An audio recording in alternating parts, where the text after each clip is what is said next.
বর্তমান যেভাবে লাস্ট বিগত যেটা উপনির্বাচন হয়েছিল, উপনির্বাচনে আমরা অল্প ভোটের মাধ্যমে আমরা হারছিলাম এখানে ধলাই সমষ্টিতে। কারণ তখনকার সময় আসামে বিজেপির সরকার ছিল, পুরা গভর্নমেন্ট মেশিনারি যতটা আছে, পুলিশ ডিপার্টমেন্ট থেকে ধরিয়া ফরেস্ট এক্সাইজ, আশা অঙ্গনাদি সবগুলোরে লাগাইয়া বিভিন্নভাবে চাপ সৃষ্টি করা হয়েছে।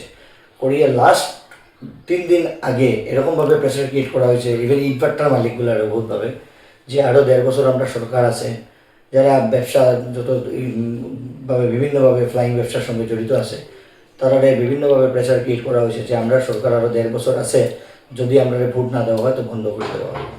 তারপর এখান থেকে বাইরে যেখানে ডাকিয়া নিয়ে ওয়ার্নিং দেওয়া হয়েছে, আমরা বহুত জনে ফোন করিয়া কইছে যে আমরা কিতা করতাম।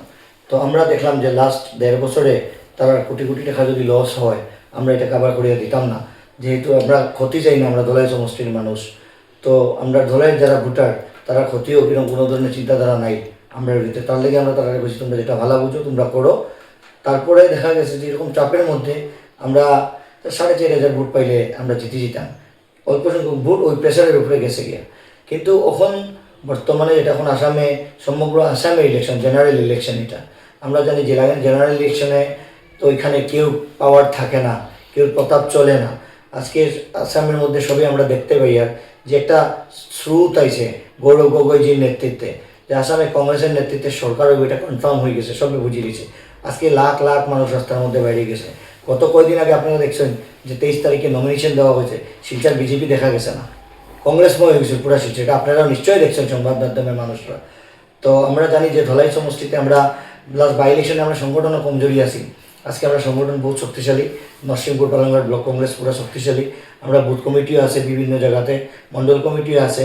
তো আমরা এইগুলা যেগুলো লাস্ট বাই ইলেকশনে আমরা অল্প সংখ্যক কম আসলাম, মানে সাংগঠনিকভাবে আমরা বহুত কমজোরি থাকার পরেও অতটুকু লড়াই করছি। তখন আমরা কোনো ধরনের গভর্নমেন্ট মেশিনারির কোনো পাওয়ার চলতো না, আর আমরা এইগুলা অর্গানাইজেশন বহুত শক্তিশালী।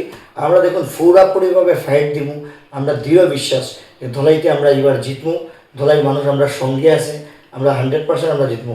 আমরা এই লাস্ট বাই ইলেকশনে হাঁটার পরে আমরা যে 1.5 বছর যে আমরা ওয়ার্ক করছি, আমরা 1.5 বছর যে পাবলিকের দুয়ারে দুয়ারে আমরা গেছি, তো জনগণে আমরা সাড়া দিছি। আজকেও লাস্ট কদিন থেকে আমরা দেখি আমরা বহুত, যখন বিজেপির নমিনেশন ডিক্লেয়ার হয়েছে তাতে বহুত সংখ্যক মানুষেও আমরা সাহায্য করবো এরকম আশ্বাস দিচ্ছে, আমরা সঙ্গে বসে কথা কইছে, বহুত ধরনের আমরা আশ্বাস দিচ্ছি আমরা, যেটার থেকে আমরা বুঝতে পারি যে এইবারের যে ইলেকশন যেটা হইব এটাতে আমরা অনেক মিনিমাম 20 থেকে 25,000 ভোটে ধলাইয়ের প্রার্থী, ফ্রেশ প্রার্থী, কোনো ধরনের দাগ নাই। কারণ বাবা 2 বারের বিধায়ক আছে ধলাই, দিগেন্দ্র বুরকাইছ পাটনি সমাজ থাকি, অরিজিনাল পাটনি মানুষ, তাই পাটনি সমাজ থেকে আসলা, এবং পাটনি সমাজের মানুষ লইয়া পাটনি সমাজের সামাজিক কাজ যেগুলো আছে এগুলোর সঙ্গে তাই জড়িত আসলা। এবং বর্তমানে যে আমরা প্রার্থী আজকে ধ্রুবজ্যোতি পুরকাইছ, তাই সিরিয়াল কাস্টের যে তারা অনুসূচিত জাতি পরিষদ, এই পরিষদের কাছাড় ডিস্ট্রিক্টের সভাপতি হয়েছে ধ্রুবজ্যোতি পুরকাইছ, এবং সমাজের সঙ্গে কন্ট্যাক্ট আছে তার, পাটনি সমাজের সঙ্গে। পাটনি সমাজের আপদে বিপদে হোক বা কোনো কাম কাজ হোক, এই সামাজিক কাজে তাদের কিন্তু পাটনি সমাজে সবসময় দেখা যায়। কিন্তু নতুন আরেকজন ক্যান্ডিডেট আইছে, জানি না, যেটা শুনতে পারি আর সমাজের সঙ্গে তার কোনো যোগাযোগ নাই, তাই একটু উপরে লেভেলে চলাফেরা করেন, কথাবার্তা যখন শুরু করেন তাই লন্ডন আমেরিকার থেকে শুরু করেন। আরে আমরা তো লন্ডন আমেরিকা যাইতাম পারতাম না, আমরা গ্রামের মানুষ, আমরা এখানেই থাকি।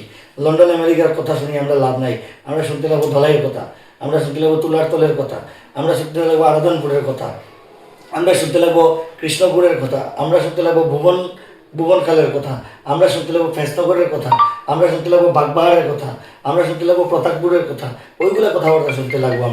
আমরা তো লন্ডন আমেরিকার আমরা এবার ক্ষমতাও নাই, আমরা গ্রামের মানুষ, আমরা গ্রামের ওইগুলা জিনিস লই আমরা কথাবার্তা কোয়া আমরা মানে ভালো, আমি মনে করি ওইগুলোই আমরা যেগুলো জানি ওইগুলো দিয়ে আমরা মাথা ভালা।